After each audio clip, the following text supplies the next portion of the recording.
doa kita akan tergantung dengan salah satunya wa yastajibul ladzina amanu wa amilus solihat.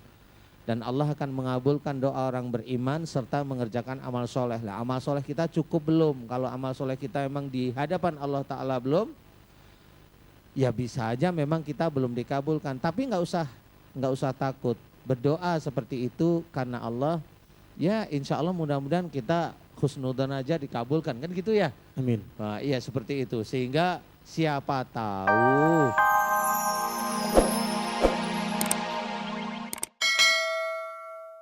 bukan berarti hanya manusia yang rajin sholat, jinnya ikut sholat, enggak. Ini malah jin-jin yang memang manusianya itu enggak hobi sholat. Manusia itu hobinya mabuk, manusia itu hobinya marah, manusia itu hobinya tersinggung. Nah ini jinnya itu banyak sebenarnya.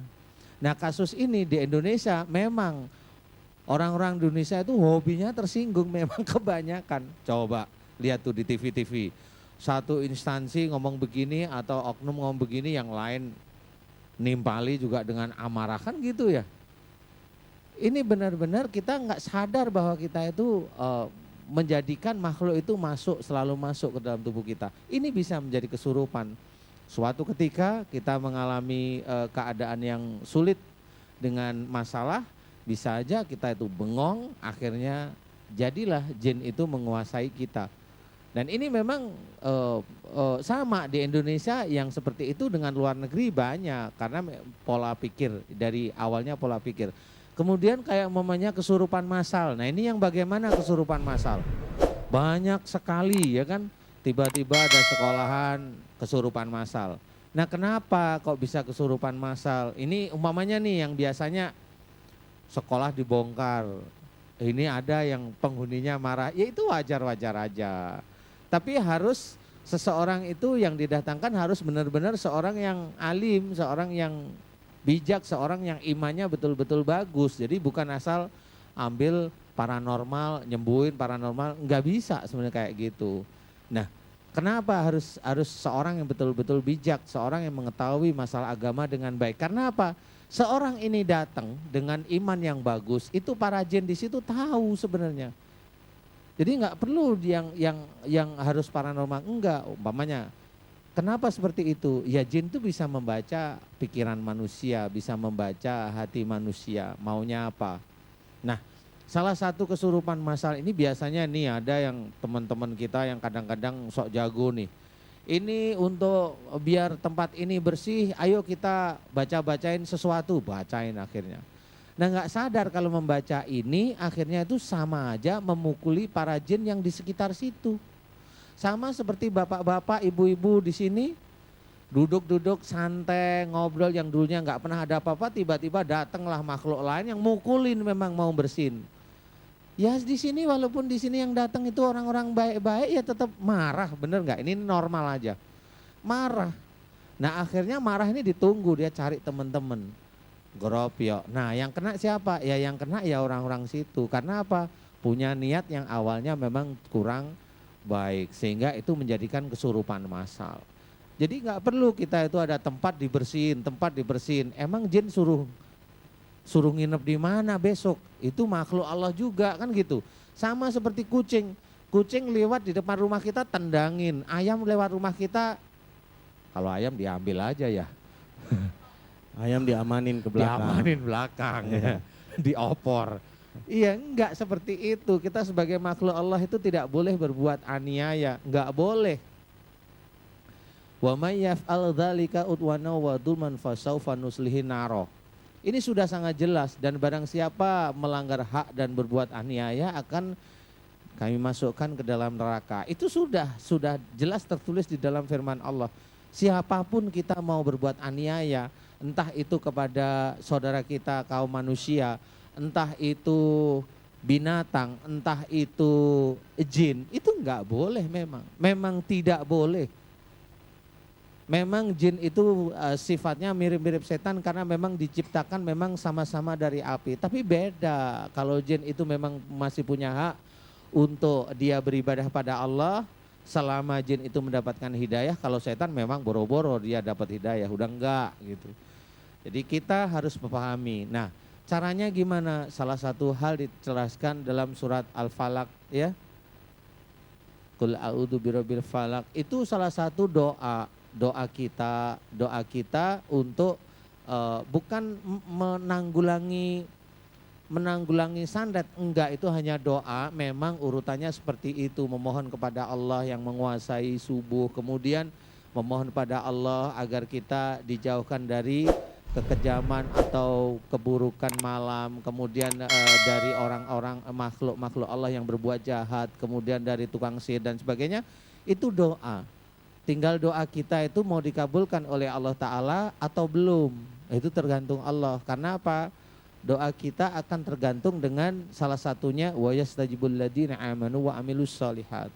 Dan Allah akan mengabulkan doa orang beriman serta mengerjakan amal soleh. Lah, amal soleh kita cukup belum? Kalau amal soleh kita memang di hadapan Allah Ta'ala belum, ya bisa aja memang kita belum dikabulkan. Tapi nggak usah takut. Berdoa seperti itu karena Allah, ya insya Allah mudah-mudahan kita husnudzon aja dikabulkan, kan gitu ya. Amin. Nah, iya seperti itu. Sehingga siapa tahu kalau ada seorang berbuat zalim melalui sihir, melalui teluh, melalui santet, itu memang Allah langsung menolak tanpa kita kelojotan.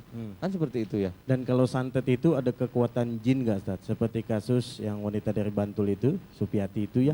Artinya aja. apakah memang paku yang keluar dari tubuhnya itu emang sudah ada kekuatan jin yang dalam tubuhnya, sehingga keluar benda-benda yang aneh-aneh gitu?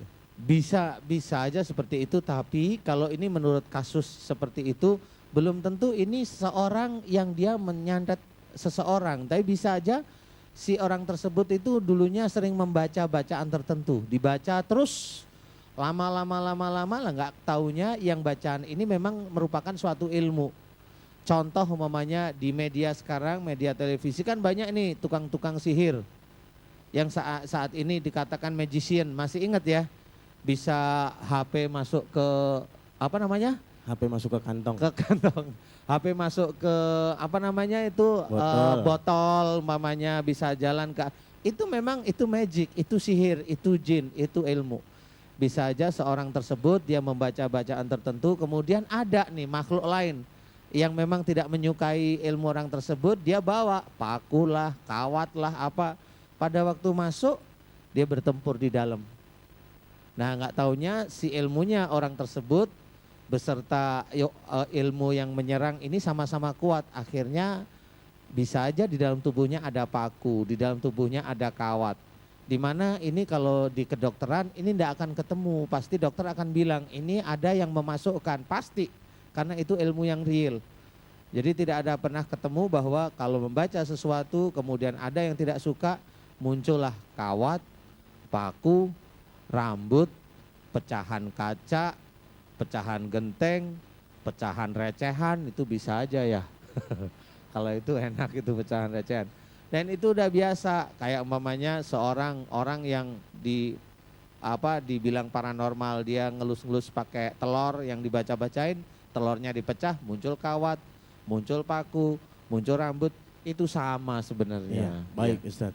Sesuatu yang mungkin di luar nalar kita, tapi kita berlindung kepada Allah Subhanahu wa Ta'ala. Mudah-mudahan Allah berikan kekuatan kepada kita. Pemirsa, bagi Anda yang ingin berkonsultasi atau bertanya tentang penyakit yang Anda derita atau bagaimana kesembuhannya, bisa tanya ke Ustadz Danu nanti di line telepon 021 877 80082 atau di 8401501. Baik. Sambil kita menunggu telepon dari pemirsa yang ada di rumah, kita persilahkan kepada jamaah yang mau bertanya kepada Ustadz Danu. Tapi sudah ada di sini Muhammad Ilham Yazid. Silakan. Muhammad Ilham Yazid dari Padang. Iya, silahkan Pak. Ya, ada? Ya, silakan berdiri. Ya, yang disebut namanya silakan. Muhammad Ilham Yazid dari Padang. Siapa? Ada? Yang mana?